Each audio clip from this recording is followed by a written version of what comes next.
عدنا إليكم مستمعينا الكرام بعد الفاصل مواصلين صباح اليوم، وكما وعدناكم بمفاجأة في برنامج صباح اليوم نستضيف الأستاذ عبد الله النعماني، ولكن هذه المرة بعد فوزه الكبير في نهائي أو وصوله إلى النهائية. مرحبا فيك أستاذ عبد الله.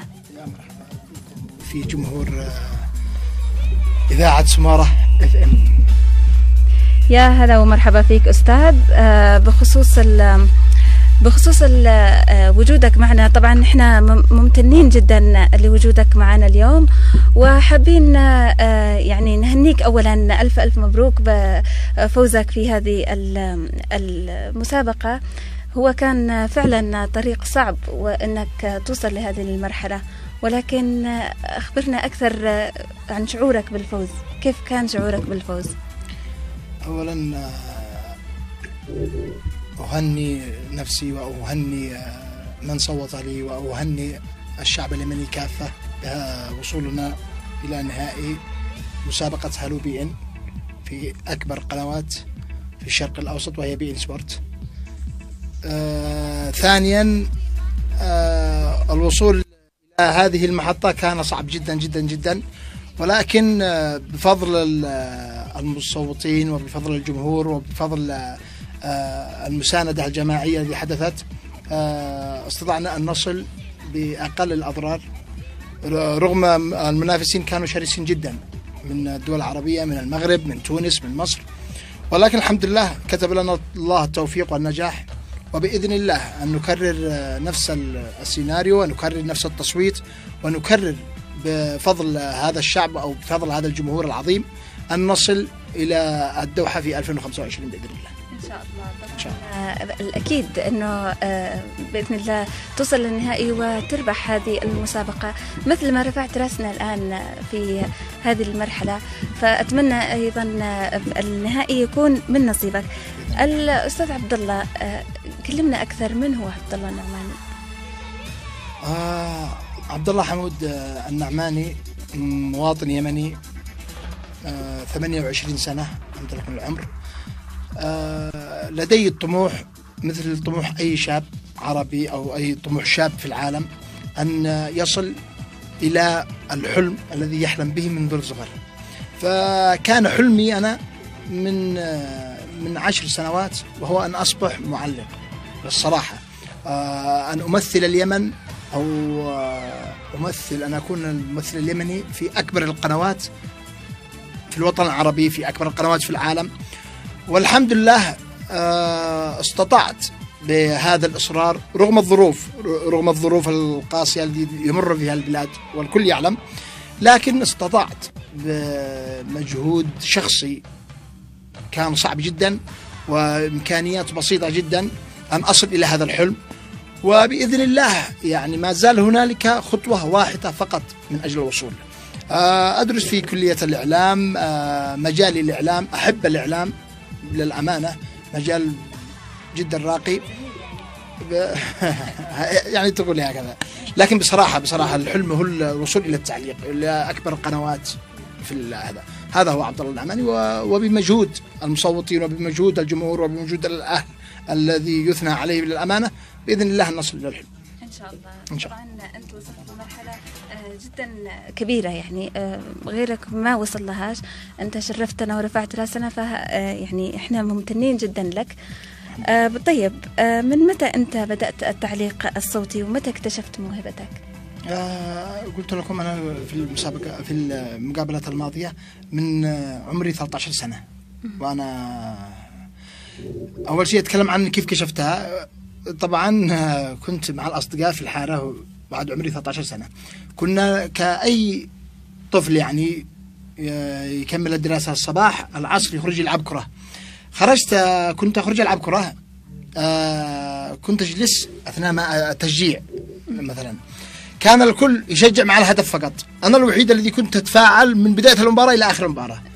فكان يقول له يا ولد كذاك معلق أنت، هذا ما عاد تشجيع، هذا تعليق، هذا تعليق. عجبني الوصف حقهم، فخلاص كنت أسير على هذا المنوال. ما جاء عمري 15 سنة إلا وأنا الحمد لله قد أنا أعلق في المدارس وأعلق في المسابقات الرمضانية التي تحدث في البطولات الرمضانية، وأعلق في معظم البطولات التي كانت تجري في العاصمة اليمنية صنعاء. والحمد لله من عمر 15 إلى اليوم وأنا مواصل على هذا المنوال. تعليق ما شاء الله، يعني فترة طويلة جدا يعتبر. أيوة فترة طويلة، وخصوصا أنه التعليق الرياضي من أصعب التعليقات اللي ممكن يمتهنها الشخص، فأنت يعني فعلا وصلت لمرحلة جدا رائعة.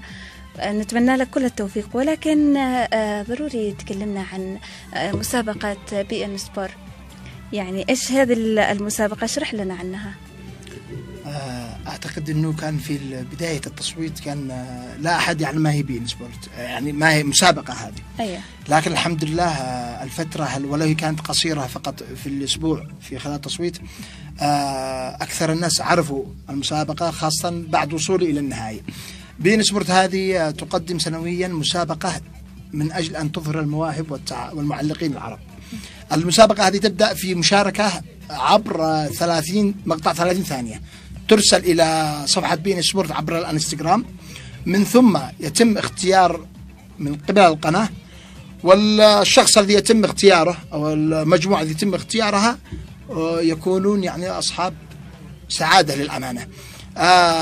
وصولي أنا في معلق الشهر كان منافسة شرسة مع كلهم من الوطن العربي، من المغرب، من الجزائر، من تونس، من مصر، من ليبيا. أنا اليمني الوحيد. الحمد لله وصلت إلى النهاية. الآن هنالك 5 أشهر أو 4 أشهر إلى شهر 12 المسابقة جارية، وكل شهر تصفية يتم فوز صوت واحد فقط من 6 الأصوات.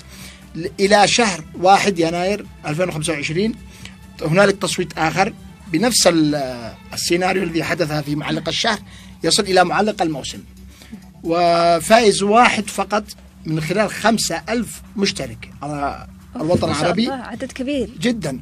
أنا الآن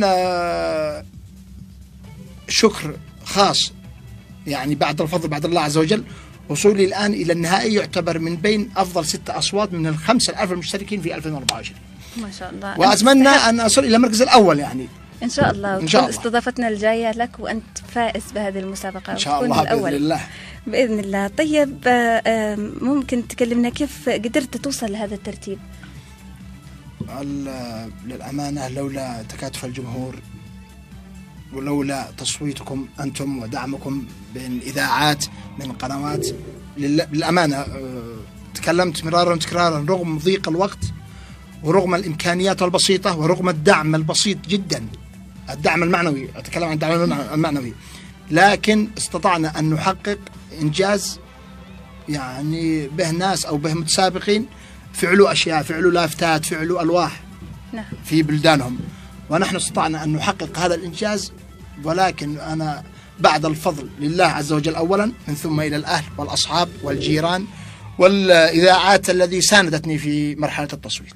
أكيد ونحن معك لآخر مرحلة، وبإذن الله زي ما قلت لك من قبل نستضيفك وأنت الفائز بهذه المسابقة.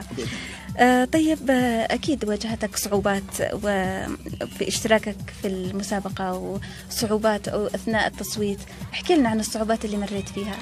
من مرحلة الصعوبات شوف للأمانة في مرحلة المشاركة كنت أعاني جدا من ناحية التسجيل.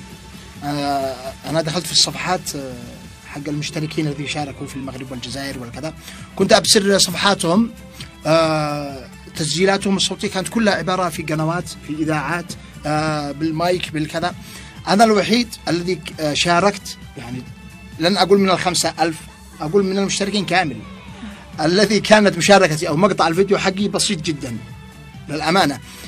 طبعا معنا في الحارة أو في الحي شخص يدعى عمر قطوب، للأمانة أنا أشكره شكر خاص، هو الذي خلاني أركز في هذه المسابقة، هو الذي دعمني في هذه المسابقة، هو الذي سجلني في المسابقة، الذي وفر لي الانترنت، وفر لي المكان، يمتلك انترنت، هو انترنت عندنا في الحي اسمه انترنت الرمال، كان يغلق الانترنت مسكين ويصورني فعانينا صعوبة جدا، حتى كان أثناء التصوير كن واحد خاطي من الشارع يسمع في التلفون. مش استديو مكتم أو كذا، فواجهنا صعوبة جدا، لكن الحمد لله من الإمكانيات البسيطة يولد النجاح، أما الصعوبة في ناحية التصويت، شوف للأمانة عندنا في اليمن بشكل عام لما ترسل لشخص رابط صوت عبر الرابط هذا يفتجع. صح. أيوة صحيح. يعني مهما كان يكون بنت، يكون ولد، يقول لا صوري ولا هذا يقول أيوة معلوماتي جدا. أيوة يعني أنا أعتقد 40% من الذي تم إرسالهم الروابط والله أنهم كانوا مفجوعين جدا، غير الذي يعني المحيطين بي الذي كانوا دارين بالجائزة، غير الذي كانوا واثقين بي من الجيران، من الأهل، من صوتوا وهم مغمضين. لكن واجهنا صعوبة جدا جدا جدا جدا من ناحية الرابط، وأتمنى أنه ما يتكررش هذا السيناريو في النهاية إن شاء الله، ما يتكررش بدعمكم وبدعم بترويجكم وتسويقكم كإذاعة كذا، إنه ما يتكررش بإذن أكيد. والمستمعين جميعهم بيسمعونا، والرابط هو رابط رسمي وتابع لقناة BN Sport. إن شاء الله نصوت لعبد الله النعماني عشان هو وصل للنهائي، ولكن نشتي يكون هو الفائز بهذه الجائزة ويمثل اليمن في BN Sport. يعني حاجة عظيمة فعلا يعني، وفخر وشرف لنا إن إحنا نكون من دعمنا أو من ساندنا هذا الشاب وهذا الموهبة النادرة. دعونا مستمعينا الكرام ننتقل إلى فاصل قصير جدا ونعود، ابقوا معنا.